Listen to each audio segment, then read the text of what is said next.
This is Saving the Game, a Christian podcast about tabletop role-playing and collaborative storytelling. Recorded Monday, January 29th of 2018, it's episode 125. In this episode, positive metagaming, plus roller coasters and their ilk, a gaming recap, a flock of seagulls, randomized Zelda, and more. Welcome to Saving the Game. I'm Grant. I'm Peter. And I'm Jenny. How's everybody? Doing pretty good. Pretty decent. Excellent. That's good. I'm finally feeling a little better, which is nice. Nothing major, just had a migraine that interrupted recording last time, so that was fun. Yeah. It's been oddly stressful around here. I'm not sure why. Winter, getting cooped up and stuff. Yeah, but I got to take my daughter to the girliest birthday party ever, so that was hilarious. You told us about this during game. It was unicorn everything. Oh, Unicorn my dress for the birthday girl, unicorn balloons, unicorn gift paper, unicorn cake, unicorn party favors, unicorn other party favors. Instead of birthday hats, they had unicorn horns. Wow. It was fairly amazing, but it was actually a lovely party. Ton of kids, and there was a bouncy house with not so much a slide as a bouncy cliff. Everybody go nuts. So they all had glorious. Yeah, like it seriously goes 90 degrees at one point. And kids were just like hitting the top, bouncing, and hitting the bottom, and it was just like, yep, that's fine. They're 5 and 6, they'll recover. It's hilarious. She had a lot of fun. So stuff like that. Anyway. We don't have a whole lot of news and notes. Thank you for people who have sent Patreon questions in. If you have not sent a Patreon question in for a while and you're a Patreon supporter, please do so. We really do need those. We need the questions. Yeah, also that. We've done a lot of gaming, though, which has been pretty good. I don't want to get into like gaming story territory here, although Peter will probably do it anyway. Yep. But we've had some good games. Fellowship. Man, I feel bad for our Fellowship GM because we have split the party yet again. Oh, no. To be fair, you have a fairly large party, don't you? 7 players and the GM, yeah. So you essentially have 2 parties. We really do, and he is being smart this time, and rather than trying to run 2 groups on alternating weeks, thereby doubling his workload, because this is a once every other week game, until he said, oh, well, we'll just, double up, and it'll be easier because it's smaller groups. No, it's not. It never is. That's a lie. You were wrong.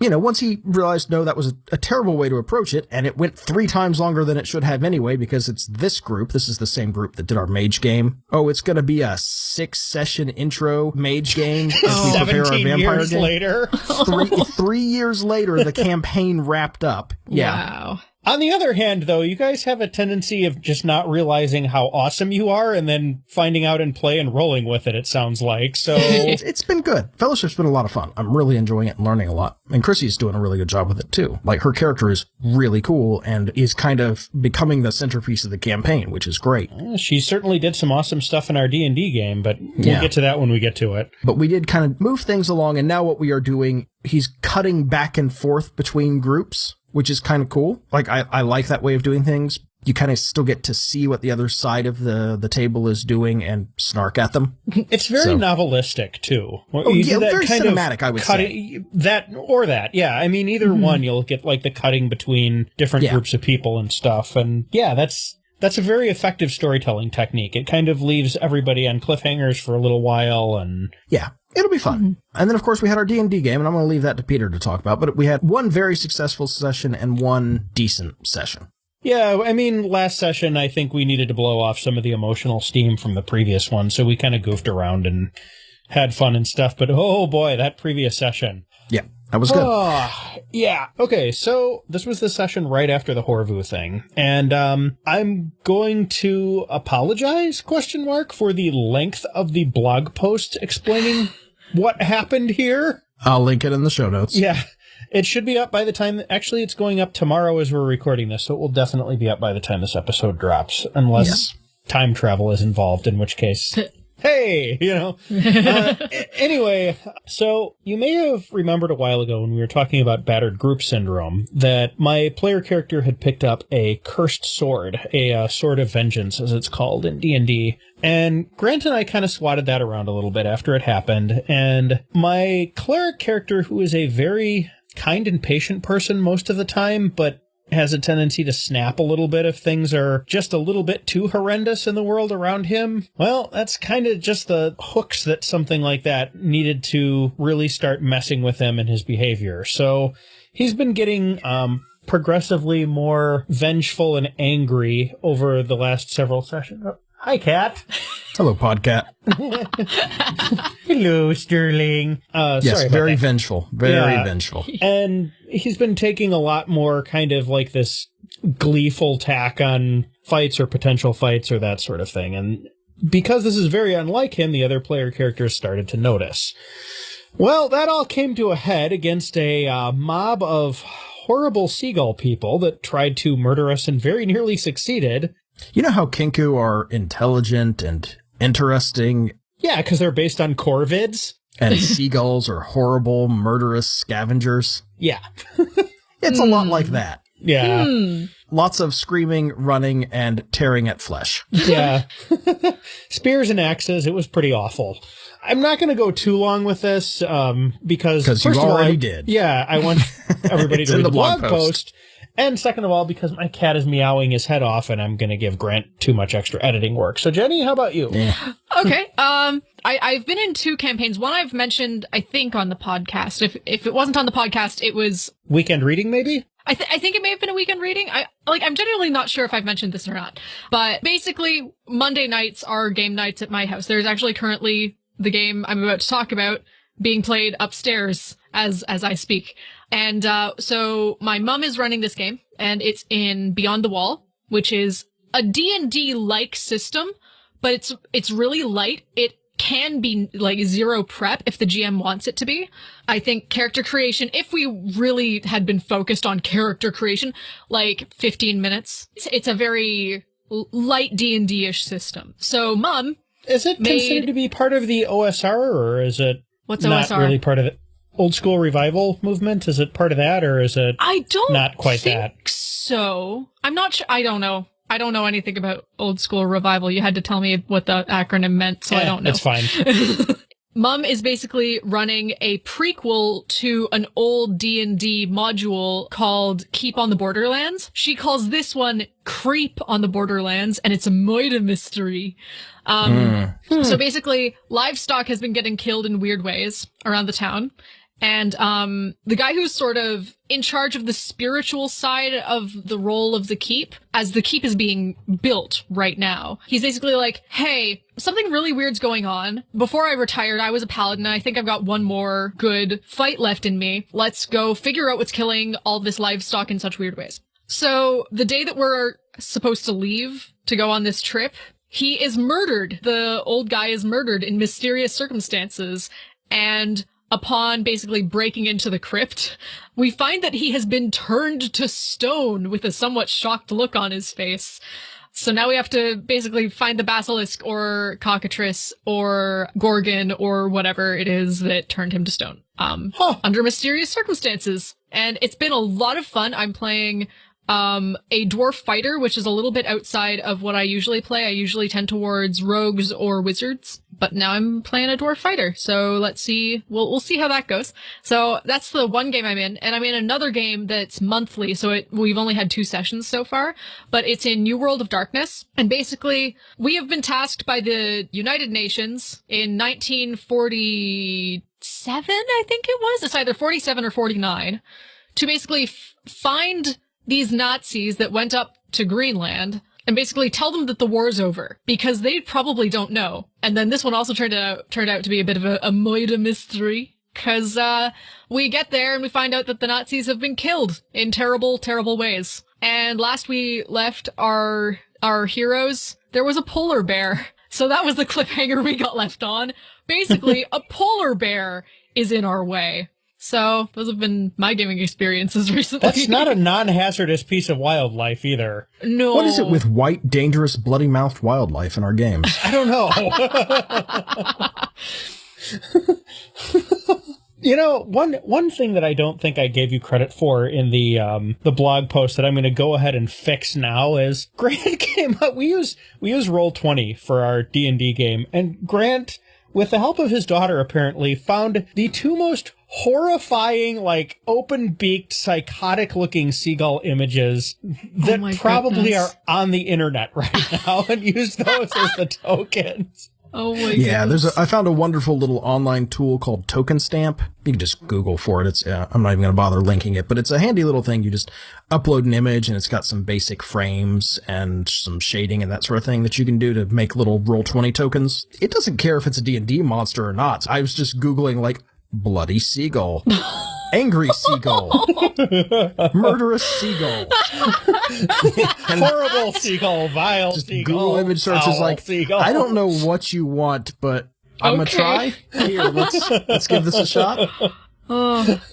It's like one of those if Google was a guy skits and it just looks at you funny. Yeah, and of course, my daughter comes in right as I'm like, is this seagull too bloody? I mean, it is coated head to foot. Will it be recognized as a seagull? Daddy, what's that? Just looking at birds. Looking at birds. Do you want to help me make these birds into monsters? Yeah! So, you know. That's my family life. Anyway, so yeah, that was fun stuff. Yeah. Fun game. And then the next session, like you said, it kind of just dragged a little. We'd also started late for reasons, and we had a lot of emotion to get out. And then, frankly, we were just making fun of it, and it was fine. But yeah, it was just a lot of friendship and nonsense last time. Basically. That's okay. I did have one other thing I want to talk about real quick before we move on to our main topic, which, by the way, just so we all know what we're talking about this particular episode, we are talking about positive metagaming, which is something we've mentioned before, but we kind of wanted to get into more specifically this episode. Yeah, and we've got some good recent concrete examples we can draw on too, so it seemed timely. Yeah, exactly. But I wanted to talk about game hacking for a moment first. All right. This is something I've recently started watching because I saw it at Awesome Games Done Quick 2018, and it's absolutely fascinating. And I think something that people who don't hack video games but instead hack role-playing games or are interested in asking themselves, what can I do with an existing role-playing game, should be somewhat interested in. So first of all, for those who don't know, Awesome Games Done Quick is one of two marathons done by Games Done Quick, which is kind of a group of people from the larger speedrunning community. Speedrunning is a thing you do with a video game where you try and complete it as fast as possible. And that sounds kind of generic, like, well, yeah, okay, you're just kind of running straight to the end. But we're talking as fast as humanly possible, and sometimes even faster. Yeah. As in, leverage they take every glitch and yeah. Well, depending on the category, and this is the cool thing, often it's, okay, we've got glitchless and, any percent and 100%, depending on the game. Like, there's all these different ways to do it, which is pretty cool in and of itself, right? Here is a game, and let's find new ways to enjoy ourselves in it and to master certain things. And, we're competing, but as soon as somebody discovers something, because of the nature of this, you have to record a video and say, this is what I did. You can't just keep your techniques a secret. You show people what you did, right? So instead of, I'm going to keep things to myself, it's as soon as you find something, it's like, guys, I found this cool thing. Let me show you how to do it. Yeah. So it's a very open community, which is really cool. And one of the things they showed at Awesome Games Done Quick 2018, which, by the way, raises money for the Prevent Cancer Foundation, and then Summer Games Done Quick does Doctors Without Borders. They raised $2.2 million for the Prevent Cancer Foundation in a week. Good on them. One of the things they did was a speed run of A Link to the Past, but differently. They've done Link to the Past before at marathons. This is a Super Nintendo Zelda game, one of my favorites. I still remember where all the heart pieces are in that game. Just like if I sat down and played it, I'd be like, yeah, I can get 22 of 24 of them off the top of my head. This is fine. Wow. Can't beat Moldorm, but I can definitely tell you how to get to all those heart pieces. That's fine. But what they did instead, this was a race. They were kind of showing two different people racing against each other, but it's using a hacked version of the game. And the hack is a randomizer hack that randomizes where all of the items are in the game. Oh, boy. Oh, interesting. So what's cool about that is it's done algorithmically because it's anything that would give you an item, right? So it's not like you'd kill a random enemy and instead of dropping a rupee, it drops Titan mitts. Doesn't work like that. It's anywhere there are set items that you can get. So, for example, a chest, or you complete a quest for a NPC, beating a boss. You always get a reward from beating the boss, usually a heart container. Well, heart containers are one of the things that are randomized and mixed up, so instead you might get the hammer. Huh. Okay? But it's done in such a way that it makes sure that the items Zelda is essentially a series of locks and keys. Sometimes it's literal keys that you collect in a dungeon to get through a locked door, but sometimes it's, I need the hammer to knock down these pegs so I can progress. I need a bomb to get through this wall. They're all just different locks and different keys that open those locks. That's essentially all a Zelda game is. It's how a lot of adventure games work. Right. Metroidvania games work the same way. I got a power-up, now I can reach new areas. Those areas I am locked out of because I didn't have this power-up. Yeah. Well, the way this randomizer system works, it makes it so that items that unlock new areas are accessible to you. Maybe the hammer shows up super early in the game, but the Titan mitts don't show up until super late, but you're still able to follow a chain of progression to get to them eventually if you need them. Okay. That's interesting. The cool thing, yeah, so you have to know the map super well, and you can sequence break if you know certain glitches, but those are not expected. So you have to kind of run around and explore and figure out, where am I locked out of? Where do I have access to right now? What's my highest percentage play in getting items? And then as soon as you start getting things, it's, okay, what is the game trying to clue me in on to where I should go? Because I'm getting this and this, but I haven't seen that or that. Is it saying, hey, I'm probably headed toward this dungeon? Because the things you need to beat the game, the 7 crystals from the Dark World, they're actually scattered in all sorts of different dungeons, including some in the Light World. So even the bosses that you need to beat are randomized. You don't have to beat every boss in the game. So it's like, okay, where am I going? What do I need? Etc. It's a really interesting hack. And I mentioned this on a role-playing game podcast. First, because I think it's very cool, and it's really fun to watch, and this video that I'll link from the AG to Q 2018 run is super cool, because it's these two guys who take wildly different routes and end up like one screen apart from each other at one point. Wow. An hour and a half in. I mention it because I think it's a really good example and something that game designers or amateur game designers, I think it's something they can learn from, because it shows very clearly the idea of taking something that you know super well and turning it into a very different play experience that still captures some of the same essence, right? You're still playing The Legend of Zelda: A Link to the Past for the Super Nintendo. You know, hearing you describe it that way, it almost feels like the transition from 3.5 to 5e in D&D. I would say it's more like the transition from 3.5 to something like a fan hack, or one of the multitude of Powered by the Apocalypse games where they take this basic framework and hack it into telling a different kind of story. Huh. Okay. I could see that too. It's a really interesting thing. First of all, I think it's just cool, and I've been fascinated by it. I've been watching a ton of videos and a ton of races. But also, the thing it kind of told me as somebody interested in role-playing games and systems is it's okay to take something that already exists and turn it into your own thing. Yeah. That's how we wound up with the gulls, wasn't it? Well, no, that was me going, what is awful at the ocean? Seagulls. Those are birds. That's the answer, Grant. Everything is awful at the ocean. That's almost not entirely true. Seagulls are terrible creatures, though. I've never actually seen an ocean, and I want to do so before I die. So. Blue herons are generally fine. Seagulls, though, they're awful. Seagulls are the worst, yeah. And the next part of that train of thought was, those are birds. We have bird humanoids. Kinku. The party likes those. Man, what if I did a little bait and switch? Like, oh, look, it's white Kinku. Ha, no, it's seagulls. And they're charging at you. What? A horde of angry, bloody, screaming seagull people. It was fun. Anyway. By the way, if you look at the blog post, yes, there are stats for them.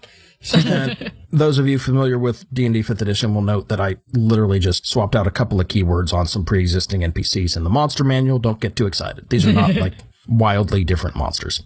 Anyway, I've spent too long on this randomizer thing, but I wanted to A, talk about it because it's neat, and B, suggest that I think one of the things amateur game designers or people interested in game design fall into, like as a trap, is the idea that their thing has to be completely new, or that they can't stretch a system beyond what the author said it should be. I think those are two separate traps that are pretty common. This game can't do what I want because it's not really made for that. You can hack it and add all sorts of things and extend it and use that as a starting point and stretch it further than the system ever really expected. And as long as you're paying attention to balance, you can turn it into its own thing. And maybe it doesn't end up in any way identifiable as what it started as, but that's okay. It's okay for you to just kind of start from one place and keep pushing and pushing and pushing until you get it where you want it to go. Yeah, you can use your game as raw materials rather than a finished object. Yeah, exactly. And I think that's fine. Anyway, I've spent way too long on this. Like I said, I'll link that run, and you should watch the rest of the AGQ games if you're at all interested in seeing people absolutely destroy games you love. Anyway, we should do a Patreon question. We should. And quick note, as I get this ready, if you are interested in getting your question read on air, send us a question if you are already supporting us on Patreon. And if you're not, you can do so at patreon.com/savingthegame. It only needs $1 a month. That's the minimum to get your name and questions on our big list of questions, which I'm rolling on right now. Fantastic. So this is from Francisco with the Retro Rewind podcast, and it is super simple. Everybody ready? Yeah. Roller coaster or 4D immersive movie ride? Roller coaster. I love the feeling of speed and the wind going past my hair as I go down those steep slopes. Oh boy. Both would absolutely give me a headache and nausea. I actually had a very bad roller coaster experience as a child, so I think I'm going to go 4D immersive movie ride. Yep, and I'm going to kind of split the difference. I like roller coasters, but I really hate going upside down. Like, loops on roller coasters really bother me for some reason. If it's a kind of like elementary school roller coaster where it's like, it's up and down, and even steep is fine, high is fine, upside down bugs me. So given that, I'm probably going to do the 4D immersive movie ride, but I don't think I've ever been on one. So maybe I'd just say that because I'd like to try one at some point. I don't think I've ever actually been on one either, but I do like coasters. However, I will say this, since you brought up stuff that you don't like in rides. Like those giant swing rides, usually it's a boat or something. Yeah. That just swing back and forth. I get excruciating pain in my solar plexus from those if I try and ride them now as an adult. Interesting. Something in my insides just will not tolerate those. Yeah, those trigger the same, like, I'm upside down and this is terrifying reaction for me. For me, I'm totally fine with that. I am totally and absolutely fine with that. It's just that for me, roller coasters, the one roller coaster I've ever been on was sort of like you're sort of hung. You're not sitting. You're hanging from like this cage, basically. Yeah. And I was at a height, and I haven't grown in, over a decade, so I'm probably still the same height. But there were rungs that you could put your feet on to stabilize yourself.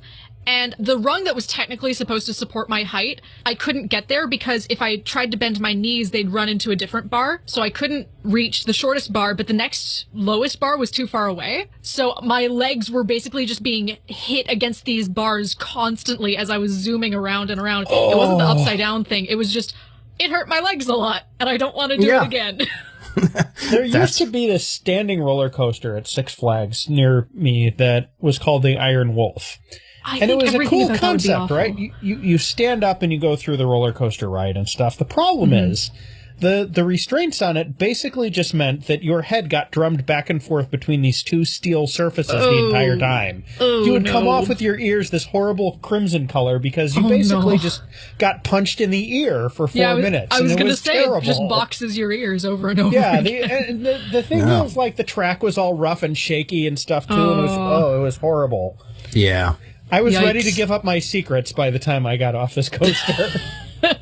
Yeah, it's kind of fun because I live, for those who don't know, Greenville, South Carolina, it's on I-85, right in between Charlotte, North Carolina, and Atlanta, Georgia. So I'm kind of right in between two big cities. And near those, we have a Six Flags and a Carowinds. I'll be honest, I don't remember which one's near what.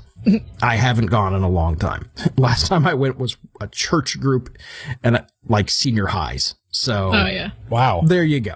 They are very cool. But the roller coaster I actually remember most fondly was at a small amusement park, like one of those little mountain things. You guys probably don't know about these, but there's just like little places in the mountains near me where you can kind of go. It's like a small discount Dollywood. Yeah, what is this topography you speak of? I live in Midwest, sir. I am basically on a corn-covered plate. I do actually know what you're talking about. We've got similar stuff around here. Okay, good. And this one's called Maggie Valley, and you take this tram up to it. It's cute, it's fun, but the cool thing about it is they have a roller coaster there. And what's neat about it is, you know how most roller coasters have that build up where you go up the big hill to start? Mm-hmm. Sure. This is on a mountainside, so they kick you off, and you're already up high. Oh. Oh, nice. So you leave the station and immediately go down and into a loop. Oh, wow. There's no hill. And it probably takes away from some of that anticipation that you get, you know, where you get all worked up.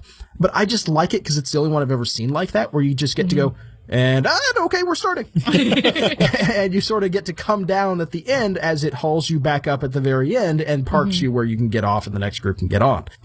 So it's a cool little roller coaster. It's like almost that. Like an inverted roller coaster in a lot of ways. That's neat. In some ways, it's a different experience, and it's cute. It's very twee. So, Francisco, thank you. Cool question. We got a lot more out of that than I expected. Good stuff. We have some scripture to read, and then we need to get into our topic. Dibs on Acts. I'll take 2 Kings. Kick us off then. All right. This is 2 Kings 6:15 through 17. When the servant of the man of God got up and went out early the next morning, an army with horses and chariots had surrounded the city. "Oh no, my lord, what shall we do?" the servant asked. "Don't be afraid," the prophet answered. "Those who are with us are more than those who are with them." And Elisha prayed, "Open his eyes, Lord, so that he may see." And the Lord opened the servant's eyes, and he looked around and saw the hills full of horses and chariots of fire all around Elisha. And we have Proverbs 25, verses 25 to 27. Like cold water to a weary soul is good news from a distant land. Like a muddied spring or a polluted well are the righteous who give way to the wicked. It is not good to eat too much honey, nor is it honorable to search out matters that are too deep. And Acts 23, verses 6 through 10. Then Paul, knowing that some of them were Sadducees and the others Pharisees, called out in the Sanhedrin, "My brothers, I am a Pharisee, descended from Pharisees. I stand on trial because of the hope of the resurrection of the dead." When he said this, a dispute broke out between the Pharisees and the Sadducees, and the assembly was divided. The Sadducees say there is no resurrection, and that there are neither angels nor spirits. But the Pharisees believe all these things. There was a great uproar, and some of the teachers of the law who were Pharisees stood up and argued vigorously. "We find nothing wrong with this man," they said. "What if a spirit or an angel has spoken to him?" The dispute became so violent that the commander was afraid Paul would be torn to pieces by them. He ordered the troops to go down and take him away from them by force and bring him into the barracks. That is my favorite verse in all of Acts. It is my favorite Bible story, probably ever. Fantastic. Yeah, it's funny. You mentioned last episode, we were talking about gaming Bible stories. You picked Paul's escapes. Yeah, it's such a massive troll is the thing. Like, and I don't use that word lightly. It's just like, he looks at one side, he looks at the other, he's like, I know exactly what I can do here, and I'm gonna make it funny. And the camera pulls out, and the mushroom cloud is visible over the Sanhedrin. I like to think it's more the cartoon dust cloud with like arms and legs occasionally popping out. Yeah. There you go. So our topic tonight, as we said before, is positive metagaming. And to talk about this, I think we do need to talk a little bit about metagaming, what it is, and why it has this bad reputation in the gaming community. First of all, very simple definition of metagaming. It is using outside knowledge to influence your PC's or NPC's actions and decisions in-game. It's decisions about the state of the game or looking at the game from an outside perspective rather than making decisions based purely on what is happening inside the game. Yeah, you can look at this as making a decision as an audience member rather than as a cast character member in the story. Right. Yeah. Or as a player rather than as a character. Both are valid. Yep. Metagaming is a term that has a bad reputation in the gaming community, to the point where the Wikipedia page on metagaming in a role-playing game, and yes, of course it's there. It's Wikipedia. It has an article on everything. Yeah. Well, it's the English Wikipedia, notably. Mm-hmm. Did you know the Germans keep a much tighter rein on what goes in Wikipedia? Huh. I did not. I read a fascinating article. I don't know if I could ever find it again, but it was talking about the differences between the fact that basically Wikipedia for English speakers is just, did somebody think of it and put it in a wiki article? Yeah, it's in there. Fine. compared to Germany, which keeps like this very tight rein on what's allowed. And if it's not notable in like a real serious sense, it is kicked out and absolutely not. No, 9. Very different. Have you seen the Gee, that's list? not at all like Germany. Have you seen the list of Wikipedia articles that have been removed, or list of Wikipedia lists that have been removed? I saw that it existed. It's very funny. Again, adding meta knowledge, I found a dramatic reading of it. It's very funny.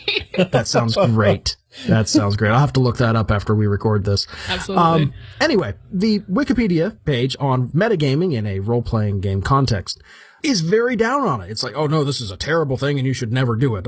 Not exactly that, but the tone is very much, I am an old school gamer and metagaming is not allowed because it is bad for the game, sir. Or, well, Good milady day. probably, but, you know. Yeah. But we do need to talk about why it has that bad reputation, because there are some ways to metagame badly. Let's be clear about that. We're talking about the good stuff, but let's not pretend that every use of metagame knowledge is good. Okay? Yeah. Bad metagaming breaks story immersion. And this is, I think, what most people complain about. It strains or shatters the internal consistency of the narrative, and sometimes just steals enjoyment from other players. If we're doing a role-playing game and suddenly my character goes, we're in this room, cool. I run to the altar and open the secret door and take out the gold pieces that are hidden there. I haven't even read the room description yet. Oh, yeah, well, I read the module a while back and I remember this room. That's not fun. Yeah. Right? No. It ruins the experience for other players, breaks the consistency of the narrative. I'm playing the dwarven fighter. I don't get to notice things, okay? What am I doing opening a secret door? Yeah. Yeah. And I'm stealing something from the party rogue who's going, but secret doors are my thing. That's no fun. Yeah. Yeah. And that's bad metagaming. Also, you don't know if the GM changed something. Like, you just don't know. Of course. Of course. Yeah. And honestly, if I was the GM in that scenario, which I never would be because I don't run published adventures, but if I was, it'd be like, oh, yeah, that funny thing. The treasure in that secret door that you just somehow magically knew where it was, that's been replaced by a hive of angry wasps. So Funny, I went to wasps as well. Good job. Once again, I must remind the audience that Peter and I are basically the same person. in a lot of ways, yeah. Yeah. That's bad metagaming. Yeah. And let's not pretend that it hasn't happened, that it doesn't still happen, and that It doesn't suck. It's awful. Yeah. Okay, come on. When you view tabletop role-playing games as a game you're trying to win, metagaming often comes up and is done badly. Sometimes it's accidental, where it's like, oh, I didn't realize that was out of character knowledge. Sorry. That happens. But when you're doing it purposefully, it's just no fun. No. Now, as we're going to talk about too, you can also use it in other less pleasant ways. Yeah. I've actually seen it used specifically to antagonize a GM. Fun. This was in high school, but it was, I am annoyed at you, therefore I'm going to metagame your game. And it was... Yeah. Yeah, I've seen it used like that multiple times, and it's just not cool to use a tool that way. Because metagaming is a tool, and you can use a tool correctly, or you can use it in a way to hurt people. Yeah, you can use a tool as a weapon. Yep. Exactly. So it's understandable that people who have perhaps only been exposed to that may view metagaming as a bad thing. Or people have been told metagaming is bad without really taking it any deeper than that. Yeah, no nuance or context or anything like that. Yeah, or there are GMs or role-playing game books that say metagaming is bad because that's easier than explaining the difference and trying to cut off the bad without really encouraging the good. And there are plenty of very good ways to use a metagame perspective and metagame knowledge to improve your game. And that's what we're going to talk about here. Yeah, so let's start with some convenience examples here. Well, okay, hang on. Before we do that, let's try and define positive metagaming as opposed to negative you're right. metagaming. At a very high level, positive metagaming is paying attention to narrative structure and consistency to make for a smoother narrative and gameplay experience, and or intentionally using out-of-game knowledge to make the game a better experience for the participants. So if I'm taking out-of-game knowledge and being like, you know, if I act on this in this way, this will make a more fun experience for everybody at the table, I'm metagaming, but I'm doing it with good intentions and a positive way that's going to have a good outcome for the gaming session. Sure. And you know what? I'm going to start with a simple example from the last D&D session we played, Peter. All right. You guys were gearing up to start some sort of encounter. Yep. Okay, cool. Well, it was late. We were all tired. Yep. And we didn't want the game to go much longer. I certainly didn't want to start a combat. So I just sort of slowly stretched things out just a little bit, knowing that time was running out, and set up a cliffhanger that Chrissy, my wife, whose character was mostly involved in the action at that point because she was scouting ahead and murdering gnolls in their sleep, story for another time, she was kind of playing along with that so that I could end it on a cliffhanger with something's about to appear on the creepy altar. And then we could call it there and pick up whatever's going to happen next session, without stretching it out for another hour as we do combat or whatever.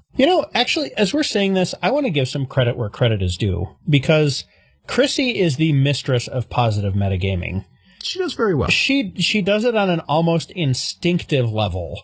And she and her actions are probably going to come up at least once or twice more in this episode, and that's not by design or anything. She just does it. Oh no, so it is by design. She's told me that before. She is very good at it. That's not by design from our outlining. It's just that she does it so consistently that she's going to be a convenient example. Yeah, that's fair. Yeah, she does it very well. There's a reason I'm always complimenting her at the end of the game. It's like, she's really good at this. But that's the thing. She's keeping a close eye on how the game is going and making sure it stays fun. In many ways, she does a better job of that as a player than I do as a GM, because I'm focusing on other things. Yeah, we all kind of play off of each other, but she knows you better than the rest of us, and she can kind of take advantage of those opportunities. Does very well. So we do have some other examples. First, you can use it to facilitate productive play. If you've got one of these, the party splits up and all goes off to investigate things, and everybody has kind of done their thing, instead of spending several hours where you make dice rolls to find each other or something, you can all just kind of look at each other across the table and be like, I feel like my character would start heading back to headquarters because there is nothing interesting left for me to do. What about you all? And then everybody's like, yeah, and then the party's back together and you can get on to the actual story rather than playing out a bunch of, bumbling around food markets and stuff trying to find each other. Yeah. Mm-hmm. Yeah, second of all, Yep, that's metagaming. Second of all, you can use it sometimes unintentionally to create extra drama or emotional punch. Oh, yeah. Yeah. This came up in the session with the seagulls. So I mentioned this in the blog post, so I'm going to be brief about it here. But Chrissy's character, Aster, has always been very big on self-preservation, her own safety. She's a rogue. She's sneaky. She stays kind of out of the fray and fights, that sort of thing. She tried to throw herself in front of a spear for my character, who was in a bad way, in the middle of one of the fights in that session, which Grant ultimately ruled just that the mechanics didn't work that way. But I, the player, knew that she had wanted to do that. And that added to the drama of the scene, whether it was actually possible in the rules or not. Mm-hmm. That's also metagaming. Yeah. I've seen it where, this was a while ago, so I may be misremembering this story, but knowing mechanically that your character cannot die in the next however many rounds, or your character can't, but another character can. So using hit point numbers to be like, okay, we should give up now, and working that into role play, ROLE playing, rather than ROLL playing. Right. Again, you're not trying to break the narrative consistency where you go, hold on, I know he's real low on hit points, so let's all drop our weapons. It's Fightor, the fighter. He sees that his wizard buddy is hurt and looking around says, guys, I don't think we can win this. Mm-hmm. Right. Okay. We've turned it into an in-character thing. Yeah. Great. Yeah. But that's metagame knowledge in your player's head. Yeah. Yeah. And I have heard of groups where the GM will not allow the players to look at their own hit points and will simply tell them how bad they're looking, which I think is a little bit messed up because it means that the GM is not trusting his players not to use metagame knowledge in a productive way. Yeah, in that scenario you're describing, absolutely. Now, there are games like Unknown Armies where the GM is supposed to keep that information, but that's because it helps crank up the tension. Yeah. The GM is supposed to hide the hit point information and keep track of that for everyone and just be very descriptive about injury. But it's a much more lethal system. Yeah. Where it's like, if somebody pulls a gun, things have gotten very serious and somebody may die. Mm-hmm. Yeah. And B, it's a horror game. It's supposed to be scary. And it's a much more narratively based game as well. D&D was made for the mechanics. World of Darkness was made for the stories. Right. If somebody's going, well, I don't allow my players to know their hit points in my dungeon crawl because they make smart decisions and tell stories based on that.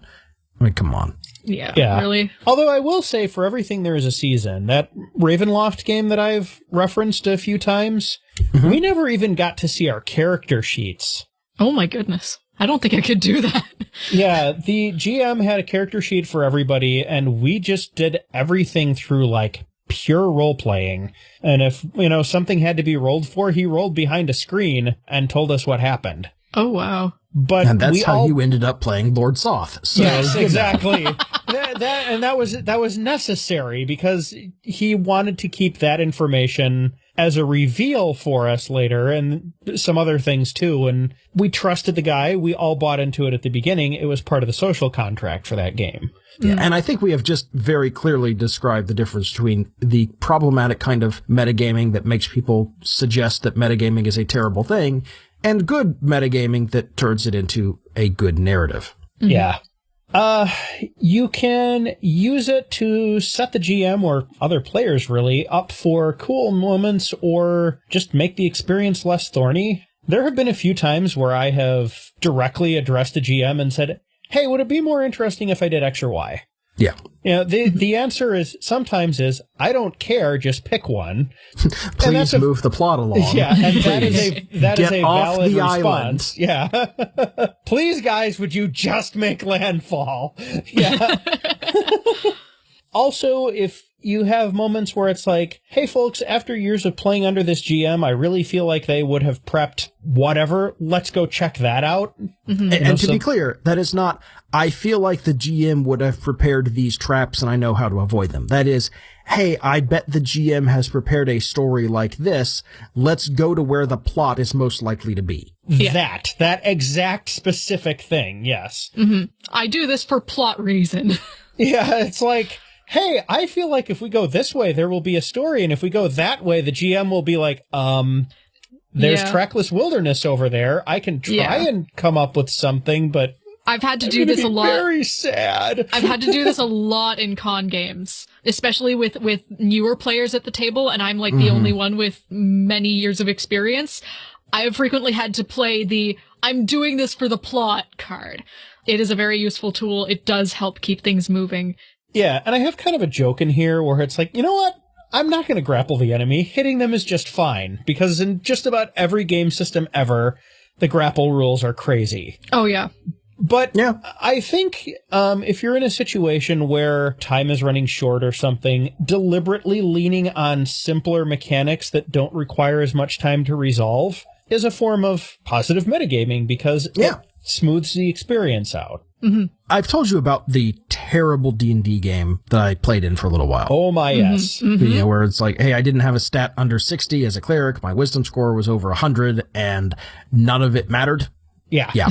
One of the other players in that group was playing a sorcerer who specialized in force spells. Basically, he threw lots of damaging spells around and it was lots of fun. Because the GM made us play out combat even though none of the numbers ever mattered, and he was giving out all of these bonuses, was like, oh yeah, you get to roll like 3 times your normal dice. Well, you still have to do it. It's like, it's super frustrating, right? Right.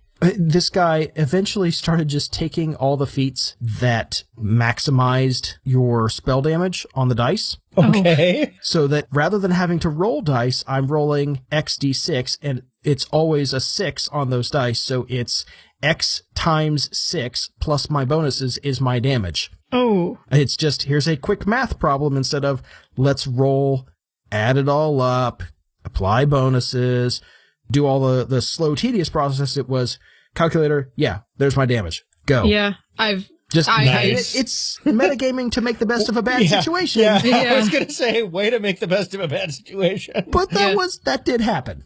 I remember when the psionics rules came out for 3.5. I love that was book. Basically our group in high school. It was. I love that book so much. See, my favorite one was the one with the pact magic in it, but it's also fun. Yeah, I thought that was just kind of a neat system.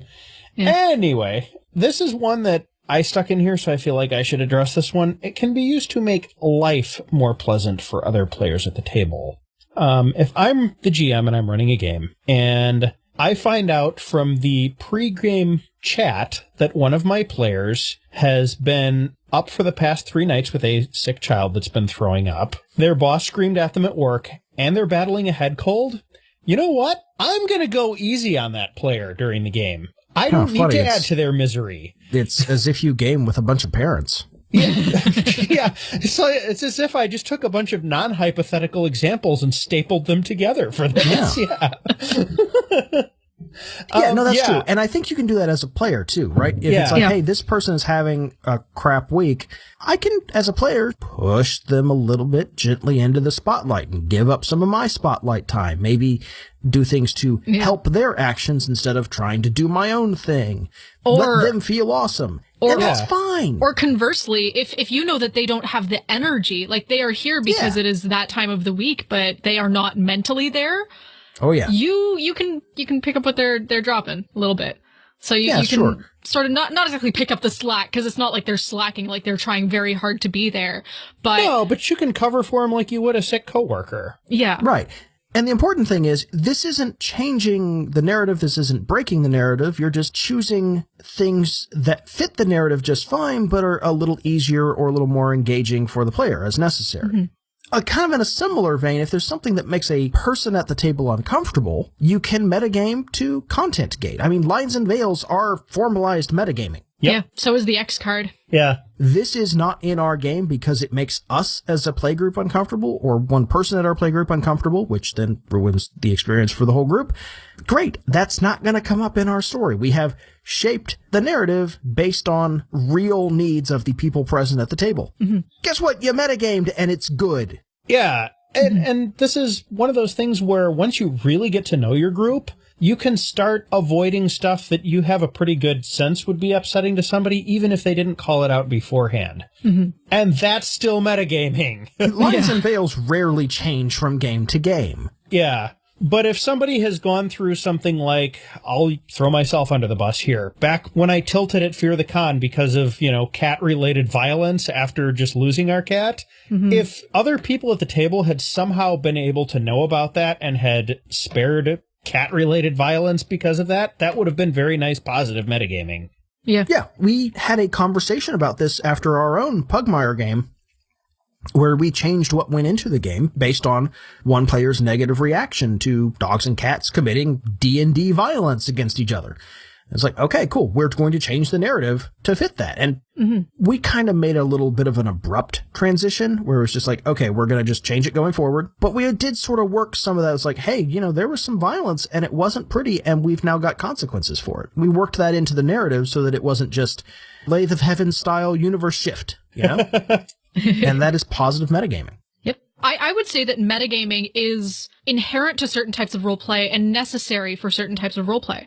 Because, any sensible person is going to look at a dragon or a gigantic robot that's shooting lasers out its eyes, and they're going to start running away as fast as their legs can carry them because they can't take that on.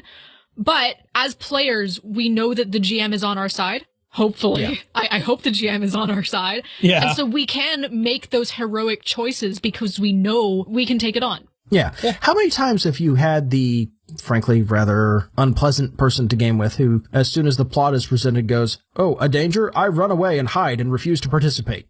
I've had it happen a couple of times. Yeah, that's realistic, but it's dumb. Yeah. It's not an engaging story, and it's not the story that's being told. And the metagame here is we are telling a story like this about these kinds of people. Let's all participate and let's all play into that narrative. Yeah. And that's fine. And, there's a space for perfectly ordinary people who somehow get caught up in things outside their control. There are stories like that, and that's fine. But if that's not the story everyone else is telling, you're going to be out of place, and it's your job to play into that. Yeah. And that's metagaming, but that's also okay. Yeah. As dumb as it is, the we meet at a tavern and immediately know we're all adventurers and can go on a quest together is metagaming, and it's fine. Because you're all saying, let's go have fun dungeon crawly adventures, instead of, let's all sit here and stare curiously and perhaps a little suspiciously at each other and make sure nothing fun happens in this tavern. No fun allowed. Yeah. I mean, come on. Go have fun. Yeah, I do have to say, like, a lot of the time, unless you make it a major focus of, like, your setup, getting a player character group together is going to be somewhat contrived. So just bite the bullet and do it, you know? Not all of the really good stuff comes up later. We can't always have the perfectly crafted group template. There's not always going to be time for that, especially in a convention setting. Either it's done for you. Or you're playing Fiasco. Well, or if you have like a lot of time, there are, systems and techniques. Like, again, Unknown Armies has a whole system of building a group template that's like the first part of character creation. But that also takes like a game session to do. Yeah. Yeah. I mean, Traveler. Oh, goodness, Freaking Traveler has its own game for character creation. Yeah, the one that's more fun than Traveler. Yeah. No, that was perhaps unfair. I've not played Traveler, but character creation's too much fun. What can I say? Yeah, any of those games, Burning Wheels like that too, any of those games with the life path character creation are really interesting. Oh, they're fun. But Jenny's absolutely right. Sometimes you can't do it, and it's just, look, y'all are PCs doing PC things. Let's go. The plot's this way. Yeah. And just roll with it in that case. Yeah. Yeah. And there's a lot of value in a well-crafted group template. Oh, yeah. Like, that's cool. But often, remember, creating a group template is itself metagaming, right? That is a very good form of metagaming where you say, let's all sit down together and come up with the characters that fit this scenario, or a scenario that I can then fit a character into, rather than some sort of, quote-unquote, pure gaming experience where I make a character at home in complete isolation, bring it to the table, and we somehow magically fit everything together. Come on. One of the other things that I think is okay to kind of accept on a metagame level, if you know you have some kind of party dynamic that just facilitates a lot of really good role-playing with your particular group, there is no reason not to just shoot straight for that. In the group that Grant and I are in, we discovered years back that we seem to have the most fun when our player characters are as good of friends as the players themselves are. So now we just do that. That's metagaming, but it makes for a really nice experience. I would say that in the D&D game, our characters, or your characters, did not start off that way, but very quickly ended up that way. Yeah. And that's fine. As long as you know going into it, you're going to end up there. And again, I made sure that you guys got to get into the first encounter together, worse than sent out together by the colony governor to do a thing. And it's like, there's a couple outside forces making you stick together, but after a little while, it's just like, nah, they're a thing now. It's cool. Yeah, we're just the group that goes and does stuff. Yeah. I think this is a really good case of, if it ain't broke, don't fix it. If you find a thing and it works, you roll with it, because it will just make your whole gaming experience a lot smoother, a lot easier, and a lot less strenuous on everybody. Again, we keep talking about this. The people at the table are more important than the characters sitting on the table. Yep. It's fantastic to have a strong narrative that is perfectly organic and everything comes out of the game with no outside considerations. That's really cool. And sometimes when that happens, it's magic. But first of all, you're never completely excluding the player from the character. And second, those magic moments stand out because they are the culmination of lots of hard work and cooperation from everyone at the table. And that cooperation is metagaming. You're all working together to have a pleasant and enjoyable play experience. Yep. To take care of each other, to care for each other as brothers and sisters in Christ, or at least brothers and sisters in the D&D party. Yeah. Yep. And I think, kind of along those same lines, an acknowledgement of what the tone of the game is supposed to be, and sticking with that, doing actions that are appropriate to that tone and that sort of thing, is really important. If you're in a horror game, don't do silly, ridiculous, random things. if you're in a comedy game, do the silly, ridiculous, random things, and then think of more. Yeah, or, you know, know when the silliness is appropriate, because sometimes you need that to have that relief. Yeah. A big part of horror is the relief from horror, and then it comes back, and so on and so forth. But pay attention to pacing, and don't try and screw up an otherwise tense moment with a joke. Yeah. Don't pull the rug out from everyone and be like, oh, hey, I ruined the scene. Yeah. But even more than that, if you have a little bit of talent and know the tropes of something, like let's say you're playing in a noir game, if you deliberately go to noir tropes or speak in kind of that noir-y fashion, that is metagaming, but it enhances the experience because you are taking outside game knowledge of whatever the tropes, conventions, and aesthetics of the particular genre that you're playing in and deliberately applying them to the play experience, whether your player character would know to do that or not. And I think on that, I'm just about done here. Yeah, I think so too. I think that's a good point to wrap up. So, if you've got other good examples, of course, we want to hear them. Send us feedback through social media, comments on the blog post, so on and so forth. If you're not familiar with it, by the way, we have a great Discord channel that you can find on our website to continue this conversation there as well. Usually after every episode drops, there is some conversation about it, and that's fun to get into, so hop in there. Yeah, it's small but active. It's a small but active group. It is, and what's cool is we're talking about a lot of different stuff. Good group of people. And of course, if you've got anything else you want to reach out to us about, hit us up on social media as well. In particular, if you like this episode, please share it around. Let people know about it. It helps us a ton. Yep. And on that note, I think we're going to wrap this up unless either of you have anything. No, I'm good. I'm done. Awesome. Then from all of us here at Saving the Game, have a good one. Take it easy. We'll catch you next time. See you later, folks. See ya. This has been a production of Saving the Game. All episodes are produced and published under a Creative Commons 4.0 Attribution, Share-alike license. Our logo is by Ruben Smith Zempel of 3d6design.com. Our music is The Promised Place Beyond the Clouds by James Opie. You can find more of his music at nihilore.com. To hear our past episodes, to find syndication and license details, to connect with our fantastic listener community, or to contact us or support our show through Patreon, visit our website at stgcast.org or savingthegamepodcast.org. God bless, do good, and happy gaming.